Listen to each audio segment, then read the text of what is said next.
Hello friends, तो आज हम डिस्कस करने वाले हैं English compulsory BCom second year का first essay the power of prayers written by APJ Abdul Kalam. इससे लिखा हुआ एपीजे अब्दुल कलाम ने। जो ये लिखा हुआ है, ये doctor APJ Abdul Kalam was 11th president of India. He was born on 15 October 1931 at Rameswaram in Tamil Nadu in boatman family। मतलब कि जो एपीजे अब्दुल कलाम थे वे भारत के 11वें राष्ट्रपति थे। उनका जन्म 15 अक्टूबर 1931 को तमिलनाडु में रामेश्वर नामक स्थान पर एक नाविक के परिवार में हुआ था। उन्होंने मद्रास स्टूडियो से टेक्नोलॉजी और इंटरटेक्निकल इंजीनियरिंग की विशेषता हासिल की। ठीक है, इसमें एपीजे अब्दुल कलाम के बारे में बताया गया है कि एपीजे अब्दुल कलाम ने कहाँ जो है वो अपनी एजुकेशन कंप्लीट करी, और उन्हें जो मेन पॉइंट है वो मैंने यहाँ पे लिखे हुए हैं। उन्होंने अग्नि और पृथ्वी मिसाइल्स के ऊपर जो है वो पार्टिसिपेट लिया था, और जो he was awarded the Padma Bhushan in 1981, the Padma Vibhushan in 1990 and the highest civilization award, the Bharat Ratna, in 1997 to his rare contribution to the space program of India. On 25th July 2002, Dr. Kalam became the President of India. Even after the completing his terms as President in July 2007, Dr. Kalam was continued with his missions to inspiring the young minds and national development. He kept meeting students at all levels across the country. He wrote a number of books which remains a great source of inspiration for all।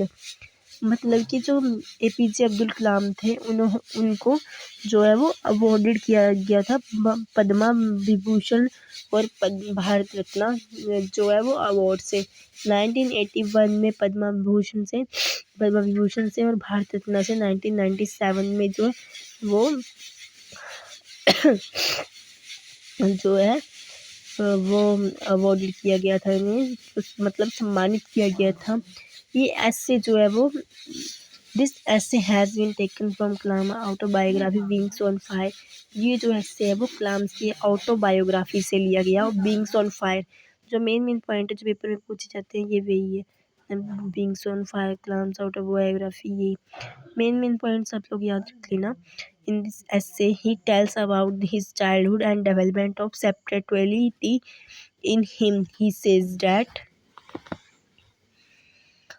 he grew up in an atmosphere of communal harmony where the Muslim and Hinduism lived together happily. Kalam greatly was influenced by his father to deeply religious man। मतलब कि जो कलाम के father थे वो बहुत बड़े religious person थे। उन्होंने कोई एजुकेशन नहीं ली थी, वो कोई स्कूल नहीं गए थे, बट जो है वो धार्मिक मतलब मंदिरों वगैरह में वो बहुत ज़्यादा वो इंटरेस्ट रखते थे, और वो गॉड में बिलीव करते थे। वो हमेशा अपने बेटे कलाम से कहा करते थे कि भगवान की पूजा अर्चना किया करो और अच्छे से भगवान को माना करो। उनकी माता का नाम था आशी अम्मा, जो कलाम की मदर थी उनका नाम आशी अम्मा था।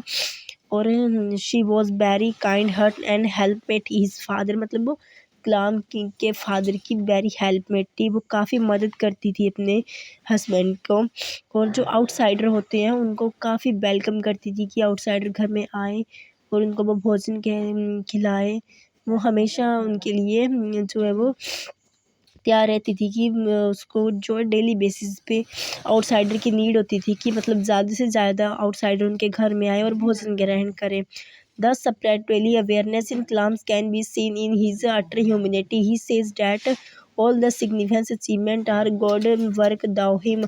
He also called upon the countrymen to realize that they all have divine fire in them. He says that they should give wings on fire. In other words, they should make the best use for divine energy in them.